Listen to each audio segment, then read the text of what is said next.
दिवस मावळायला आला होता. घरला जायला उशीर होईल म्हणून पिष्ट्याचा गोपाळा सामान सुमानानं भरलेली कीर्तनाची पिशवी हातात घेऊन लगबगीनं चालला होता. खाली बघून झपाट्यानं निघाला होता.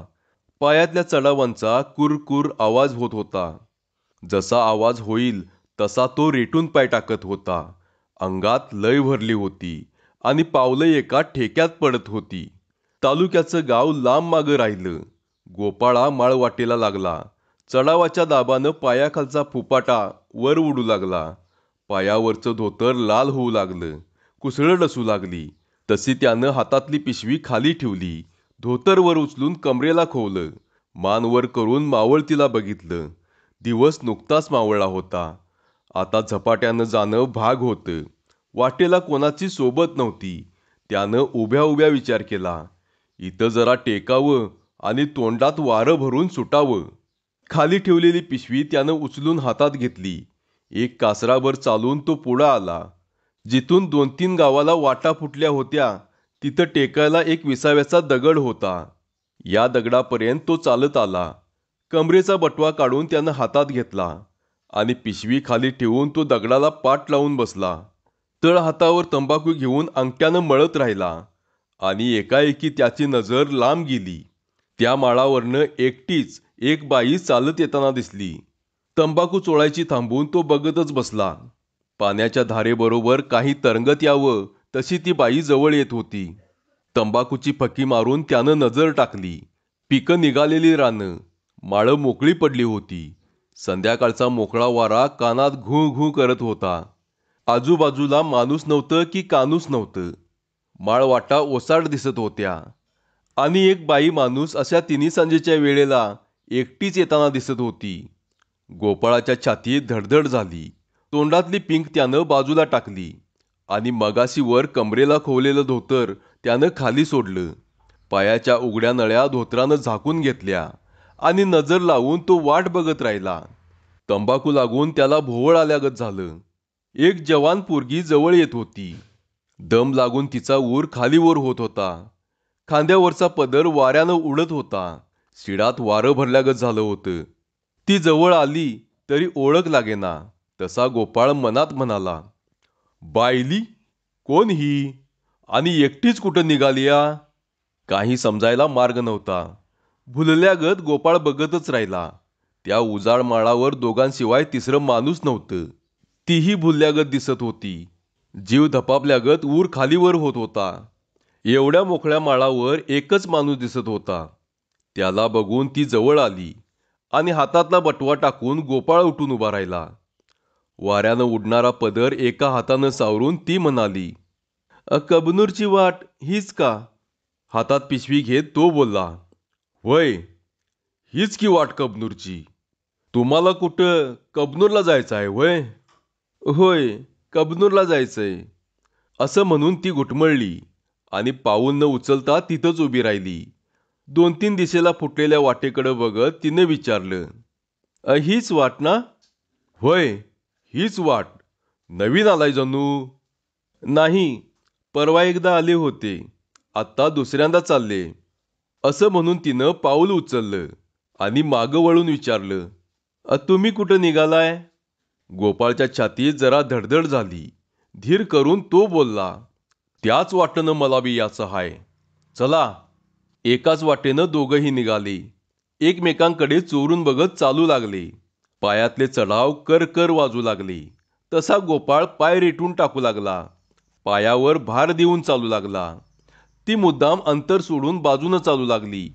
तसा गोपाळाही सावध होऊन एका बाजूला झाला. बैलगाडीनं पाडलेल्या एका चाकोरीतून तो निघाला आणि पलीकडच्या दुसऱ्या चाकोरीतून ती चालत राहिली. चालता चालता मान तिरपी करून ती बोलली, बरं झालं, तुमची सोबत मिळाली. काय बोलावं हे गोपाळला कळेना झालं. पण तिच्या बोलण्यानं त्याची भीड मोडली आणि मान वळवून तो उगाचच हसला. तीही हसली आणि दोघं चालू लागली. गोपाळाच्या पायातला चढाव मोठ्यानं वाजू लागला. तिचं ते गोड हसणं त्याच्या नजरेसमोर जसंच्या तसं उभं राहिलं. तिचं तोंड गोबरं होतं आणि गाजराच्या बुडक्यागत गालांची लाली होती. मुखडा रसरशीत होता. नाक इवलसं होतं आणि ओठ लाल चुटूक, जपानी शेंगेच्या दाण्यागत. चढावांचा आवाज करत चालता चालता त्यानं मागं वळून पाहिलं. आंबा पाडाला आला होता. ज्वानी मुसमुसत होती. पोरगी गजग्यागत गच्च भरली होती. तोंड शिवलेल्या पोत्यागत टंच दिसत होती. तिच्या साडीला जरीचा काठ होता. पदर भरजरी दिसत होता. मावळतीच्या प्रकाशात पदराची जर झागमाग झागमाग करत होती. नजर न उचलता खालमानेनं तिनं विचारलं, जायला अजून 1 तास तरी लागेल नाही? हां, तास घटका लागणारच की. अजून 3 मैलाची वाट असेल? होय, तितकी असेल की. असं म्हणून त्यानं मान वळवून विचारलं, येळ केलासा निघायला? काय करणार, गाडी मध्येच बंद पडली. अंदाज घेत त्यानं पुन्हा विचारलं, कुठनं आलाय म्हणायचं? मी इचलकरंजीची. इचलकरंजीकर आहे होय तुम्ही? असं म्हणून तो एकाएकी हसू लागला. त्याचं हसणं थांबलं आणि तिनं भीत भीत विचारलं, का हसलात? टक लावून ती तिरपी बघत चालली. तसा गोपाळा पायाखालची चाकोरी सोडून मधल्या वाटेवरून चालू लागला आणि तिच्या तिरप्या नजरेला नजर देत म्हणाला, हसू नये का माणसानं? चाकोरीच्याही पलीकडच्या वाटेनं चालत तिनं विचारलं, आपण एवढं कशाचं हसू आलं? तो पुन्हा हसून म्हणाला, एक आठवण झाली. आठवण? कसली? उचलकरंजी आणि टाक तोंडात अशी एक म्हण आहे तुमच्या या इचलकरंजीवरनं. आत्ता त्याची आठवण झाली हो. एकाएकी तिचा चेहरा मोहरा बदलला. ती गोरीमोरी झाली. तिची चर्या बदललेली दिसली. तसा तो मान खाली घालून मुकाट्यानं चालू लागला. तीही न बोलता पाऊल उचलू लागली. मध्ये अंतर सोडून गोपाळा पुन्हा चाकोरीतून चालू लागला. दिलासा वाटून तिनं विचारलं, तुम्ही कबनूरचे नव्हे? नाही, मला जरा पुढं जायचं आहे. पुढं कुठं? मावळणीकडे निघालोय, चंदूरला. एवढ्यानं तिचं समाधान झालं आणि त्यानं विचारलं, कबनूरात कुणाच्या घरला म्हणायचं? ती हसून म्हणाली, कुणाच्या घरला नाही. तर मग? मी तिथं शिक्षिका आहे. परवा बदली होऊन आले. असं होय. उद्या शनिवार ना? होय, आज शुक्रवार. उद्या सकाळची शाळा? होय, उद्या शनिवार. सकाळची शाळा म्हणून आज यावं लागलं. बोलता बोलता तिन्ही सांज टळून गेली. कडूसं पडलं. अंधार गुडूप झाला. गार वारं अंगाला झोंबू लागलं. उजाड माळ भयान दिसू लागला. अंधार खायला आल्यागत वाटू लागला. चाकोरीतून चाललेला गोपाळा म्हणाला, फुपाड्यातनं चालू नका, मधनं चला. न ऐकल्यागत करून ती तशी चालत राहिली. तसा तो बोलला, फुपाट्यात लांबड्या असत्यात म्हणून म्हणतो मधनं चला. चाकोरीतून ती वर आली आणि मधल्या वाटेनं चालू लागली. तिला सोबतीचा आधार वाटू लागला. तिरप्या नजरेनं तिनं बघितलं. खाली मान घालून तो चाकोरीतून चालत होता. अंगाभोवती पदर लपेटून घेत ती बोलली, लांबडी असतात? मग तुम्ही का चाकोरीतून चालता? पायाखालची वाट बदलून तो जवळून चालू लागला. दोघंही एकमेकांना लागून चालू लागली. अंधार काळामिट्ट झाला होता. पायाखालचंही दिसत नव्हतं. ती जपून पावलं टाकत म्हणाली, वाट तरी नीट आहे ना? धीर देत तो बोलला, सावकाश चालू. आतापर्यंत निम्मी वाट चालून झाली का? हां, निम्मी झाली असेल की. म्हणजे अजून एवढीच वाट चालायला पाहिजे? होय, अजून एवढं चालाय पाहिजे बघा. बोलण्याच्या नादात तिला ठेच लागली आणि तोल सावरण्यासाठी तिनं त्याचा हात धरला. खाली बसत ती म्हणाली, मेली वाट तरी धड आहे का? लई लागलं काय? नाही, जरा कळ आली. तरी मी म्हणतो सावकाश चला. ती उठून पुन्हा चालू लागली. गोपाळानं दुसऱ्या हातात पिशवी घेऊन मधला हात मोकळा ठेवला. दोघंही सावकाश चालू लागले. जपून पावलं टाकू लागले. चुकून हाताला हात लागून ती म्हणाली, तरी बरं तुमची सोबत आहे. आणखी थोडा वेळ झाला असता म्हणजे मला एकटीला जावं लागलं असतं. तिच्या मऊ हाताला बोट लावत तो म्हणाला, नेमानेमी असती हो. वेळ बरी म्हणायची. होय, वेळच बरी. चालता चालता त्यानं गपकन तिचा हात हातात घेतला. एक मुरका मारून ती म्हणाली, हे काय, हात सोडा. हात न सोडता तो म्हणाला, ठेच लागून पडशील, गप चल. हात हातात देऊन ती त्याला खेटून चालू लागली. एकाच्या अंगाची ऊब दुसऱ्याला लागू लागली. हात जवळ ओढत त्यानं विचारलं, होय, नाव सांगितलं नाही. ती लाजली आणि गालात हसून म्हणाली, मी राधा. खाली वळून तो बोलला, आणि मी गोपाळा. मान वाकडी करून ती म्हणाली, चला, ह्यो काय चांडाळपणा. गप चला की वाटेनं. काय होतंय त्याला? ते काय घर हाय? राधे. अह, गप चला. हाताला हात लागू लागला. तशी ती सावधपणे चालू लागली. मध्ये अंतर सोडून पावलं टाकू लागली. एकाएकी ती पाय धरून मटकन खाली बसली आणि हातातली पिशवी टाकून गोपाळाजवळ गेला. त्यानं घाबरून जाऊन विचारलं, काय झालं? काटा मोडला. सुट्टीनं चालायचं नाही. काटा मोडना तर काय होईल? असं म्हणून तो खाली वाकला आणि आवाज चढवून म्हणाला, हा, गप. काटा मोडला म्हणून डोळ्यात पाणी आणतीस? कळ आली, मग काय करू? आण इकडं पाय. दुसमुसळ्यागत असं का करता? आता गप बस. दे पाय इकडं. बेतानं, बेतानं. त्यानं पाय आपल्या मांडीवर घेतला आणि कानात बोटं घालून तिनं तोंड फिरवलं. काटा उपसून तो म्हणाला, बायली, डांबरट दिसतोय काटा. असू द्या, तुम्ही काढायला घट्ट आहे नव्ह. तोंड पुढं करून तो म्हणाला, राधे. मांडीवरचा पाय काढून घेत ती म्हणाली, गप चला आता. दोघंही जवळून चालू लागले. किती चाललं तरी वाट ओसरेना झाली. अंधारात धड पुढलं काही दिसेनाही झालं. चालता चालता तिने विचारलं, वाट तर चुकली नाही? वाट कशी चुकल? मग अजून गाव कसं येईना? आपण अंधारात चालतोय. येळ लागायचाच. ती थांबून म्हणाली, समोर दिवे दिसतात, तेच ना गाव? कुठं? असं म्हणून तो तिच्याजवळ गेला आणि तिच्या बोटाच्या दिशेने बघत म्हणाला, हा, तेच. अजून मैलभर राहिलंय बघा. मग चला झपाट्यानं. झपाट्यानं काय चालतीस? ही पानन लागली. पुढं वडा हाय नव्ह. आवाज येतोय तो मग वड्याच्या पाण्याचा जणू.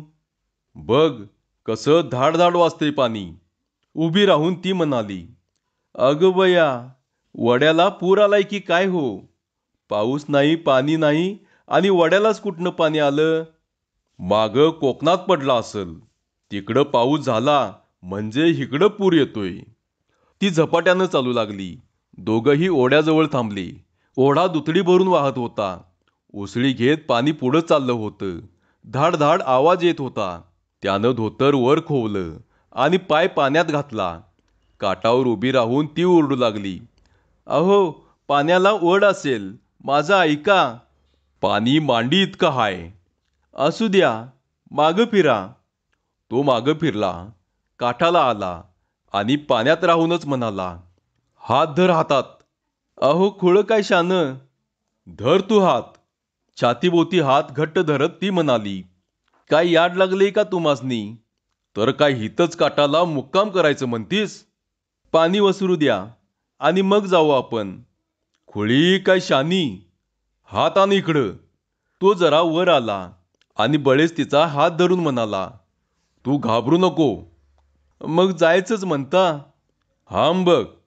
आणि हाताला धरून त्यानं तिला खचकन खाली ओढलं. अहो, असं म्हणून ती बोलली, तुम्हाला दम हाय का नाही तरी? त्यात दम आणि कसला आलाय? थांबा की, लुगडं भिजलं. एका हातानं तिनं लुगडं वर धरलं आणि त्याच्या हातात हात देऊन ती पाण्यात उतरली. पाण्याला वर लई हाय हो. हात घट्ट धर. पर कुणी सांगितलं एवढं? का जीव धोक्यात घालायचा? तुझ्या परास काय माझा जीव लई नाही. एकाएकी पाणी उडू लागलं आणि ती त्याला मिठी मारून म्हणाली, खाली पाय ठरना. काय घाबरू नको. दोघंही काठाला आले आणि पाण्यातून सुटका झाल्यावर ती म्हणाली, बया बया बया, माणूस हैसा काय कोण हो? समोर बोट करून तो म्हणाला, दिवं दिसत्यात का? गाव आलं बघ. समोर बोट करून तिनं विचारलं, समोर दिवे दिसतात, तेच गाव ना? हां, तेच गाव. जवळ आला आता. तिचा जीव भांड्यात पडला. महासंकटातून सुटल्यागत झालं. तिला नवा हुरूप आला. ती झपाझप चालू लागली. गोपाळाचा पाय रेंगाळू लागला. गाव नजीक आलं तसं मागं वळून ती म्हणाली, चला भरभर, आधीच उशीर झालाय. पाय उचलून तोही झपाट्यानं चालू लागला. दोघंही वेशीत आले. सोबत संपत आली. बोलणं सुचना झालं. असंच चालत राहावं असं वाटू लागलं. मग तीच बोलली, रात्र बरीच झाली नाही? होय, रात बक्कळ झाली या. तुम्हाला अजून पुढं जायचंय? त्याच्या मनात चलबिचल झाली. तो पुटपुटला, वाट अजून लांब हाय. मुक्काम करावा काय काय करावं?